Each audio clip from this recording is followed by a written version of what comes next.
As a child, I trusted somebody that I shouldn't have. This man was my swimming coach. He's in prison now, and he'll be on the sex offenders register for the rest of his life. In order to get him to prison, it took 6 years of my life in the justice system, three rearranged court dates, one hung jury, and one retrial in order for him to be found guilty and sentenced to 6 years. This content that I'm going to create on this channel, Unsilenced, is not going to be for everybody. It's targeted for other survivors out there. That includes silent survivors, as I call them. It includes survivors that are part of the justice system, and also family and friends of people who know somebody that's a survivor but don't really understand them or know how to deal with them or know what to say to them.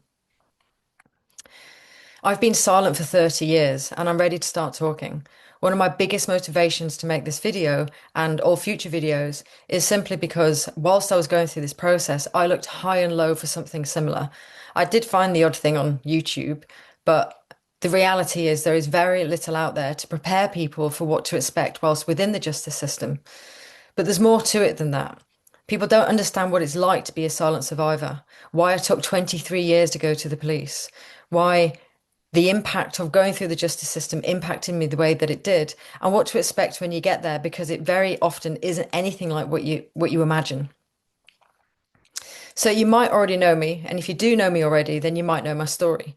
But for those who don't know me and don't know my story, this video is going to be dedicated to basically the overarching story that I have, and all future videos will be inclusive of all the different twists and turns that I experienced, answers to so many questions that I receive, and insights and takeaways that not many people would have unless they've been through something similar. So, for context, I started in my swimming club as a child. By the age of 10 years old, I met this man who was my swimming coach. He groomed me in a way that, I hate this phrase, but I thought the sun shone out of his arse. He love bombed me with everything. He basically told me that everything that I wanted as a child was going to be coming true, and somehow he was going to be central and to orchestrating everything that was going to materialize for me. We spent a lot of time together behind my parents' back. He also became a family friend.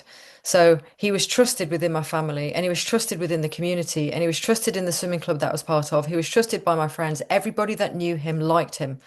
Nobody had any reason to doubt him. He was always smiley, he was friendly, he was accommodating, he was generous. Everybody liked him. From the age of 10, we started slowly spending more time together, which progressively increased over the years. He was still dropping into my parents' house and being a friendly face there as well. This is on top of that. This went on from the age of 10, 11, 12, 13, and by the time I hit 14, I thought this man was wonderful. I would have done anything for him. I think it's fair to say, as a 14-year-old, I was infatuated by him.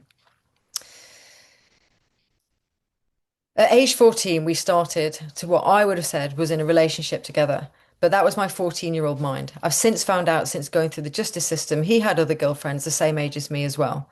But I didn't see it that way at age 14. As far as I was concerned, he was my boyfriend and I was his girlfriend, and that's what we called each other.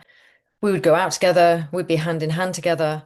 But the sexual contact started at 14.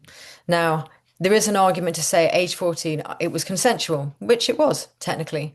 But as an adult, I look back now, that is classified as sexual abuse. He was 26 and I was 14. This carried on until I was 16, which is when he violently raped me. When you're raped, particularly at such a young age, first of all, what it does to your confidence is hard to describe. Any remaining self-confidence and self-worth that I had was left shattered on the floor, and I was already quite an unconfident kid. So dealing with it and processing what had actually happened at that age felt near impossible. There is a whole story behind what happened between then and how I managed to escape this man's claws, but there was lots of coercive control and a huge amount of stalking when we broke up as well. The final clincher that basically freed me from this man's grasp was going to Canada at age 21 after university, where he couldn't touch me when I was there. And I don't mean physically, I mean he couldn't get hold of me when I was there. Again, in future videos, I'm going to be talking around what that journey looked like between the age of the rape at 16, finally going to Canada when I was 21, and going to the police, which is what I did when I was 39 years old. 23 years later, after he'd raped me, I went to the police. One of the most biggest questions that I get at this point, normally people ask, why did it take so long to report it? And I will be going into that in future videos. But for now, the context is I went to the police at age 39.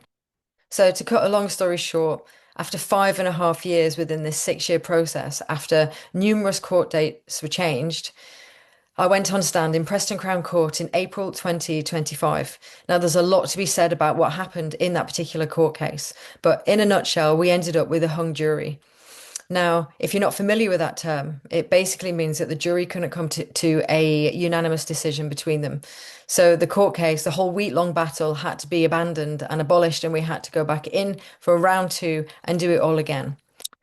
So 6 months later, I had to go back in October 2025 and go through the entire week-long court battle once again.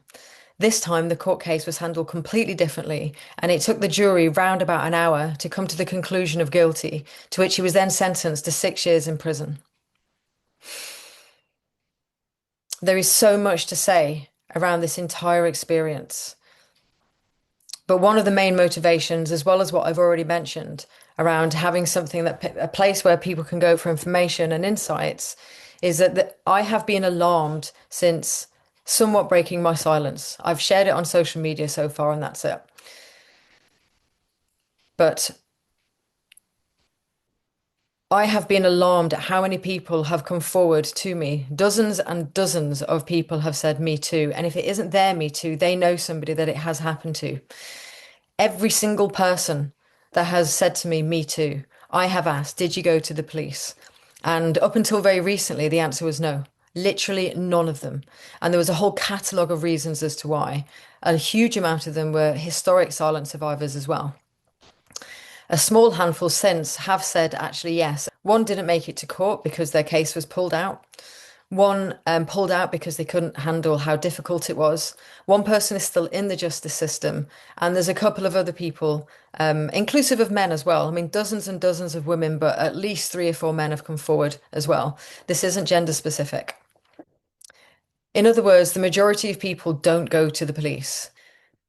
There is lots of people out there that don't feel that they have a voice, that don't feel that they will be believed, that don't feel that they will get anywhere if they did anything. And many of those people have been harmed decades ago, or at least historically. And I believe that the system has changed since then in terms of how victims or survivors, as I prefer the word, has changed since. However, that doesn't mean that they then feel that the justice system is safe. And I can categorically say it's not easy. In fact, it brought me to my knees a number of times. Again, another topic for another video. But in the meantime, I think it's very important that people understand that going through something like this is very difficult. And that's why most people don't do it. Now, I'm very aware that some of this content, well, in fact, all of this content won't be for everybody. And I fully respect that. But for the ones that it is useful for, I like to believe anyway that they will find great value in it because not many people have the insights and the experiences and the takeaways that I have. And you'd only have those if you've been through something similar.